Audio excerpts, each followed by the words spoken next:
Ayos.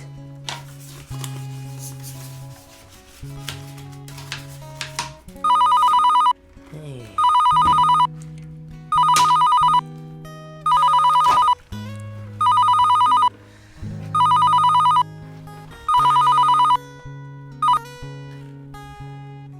Hello, ate? Bunso, baka pwede mo naman pahiramin si ate ng 3,000. Wala pa talagang sahod eh. Sige, basta 3,000 lang ha.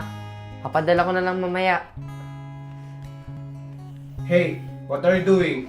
Nothing, sir.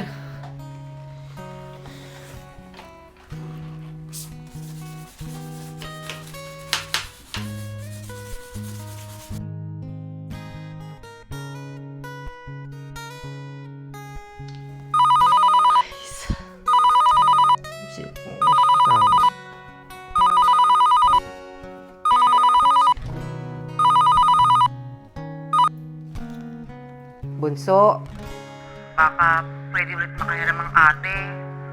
Ibabalik ko rin agad sa'yo. Ano ba yan, ate? Ano ba sa tingin nyo? Porkit na sa ibang bansa ako, marami na akong pera. Isama mo na lang sa mga nahiram ko sa'yo. Kapos lang talaga ang ate. Hindi na nga ako makakain ng maayos dito eh. Para makapagtipid lang ako.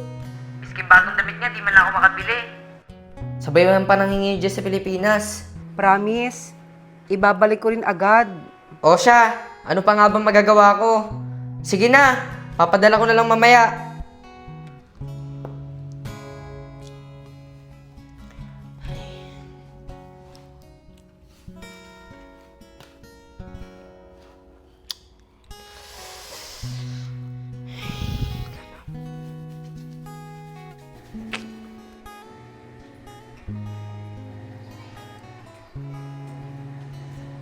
Nay, galit po ba si Tito?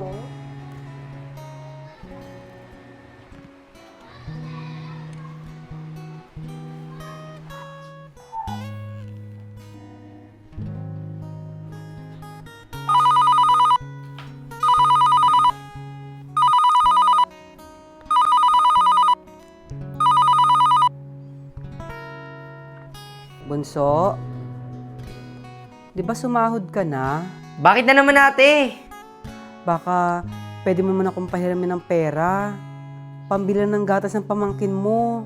Ate naman, hirap na nga ako dito eh. Sinigihingi niyo pa ng pera. Wala bang trabaho yung asawa mo? At lagi ka sa akin humihingi ng pera?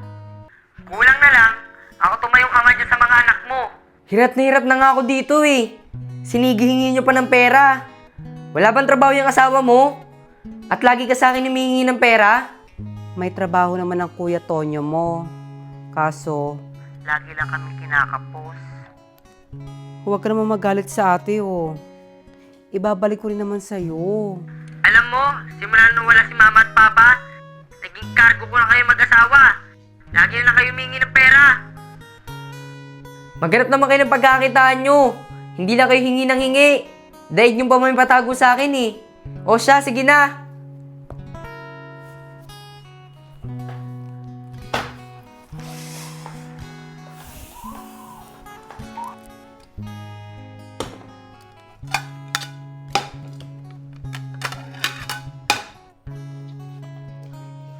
Ate?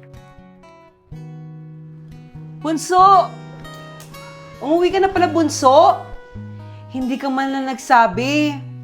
Paano napasundo ka namin? Oo nga, ate. Wala na akong trabaho. Bakit, Bunso? Pinauwi na ako ng amo ko, ate. Baka pwedeng dito muna ako tumira sa inyo, ate.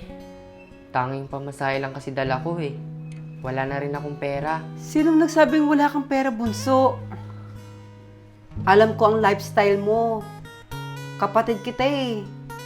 Kaya nga unti-unti akong humihingi ng pera sa'yo para magbukas ng bank account mo.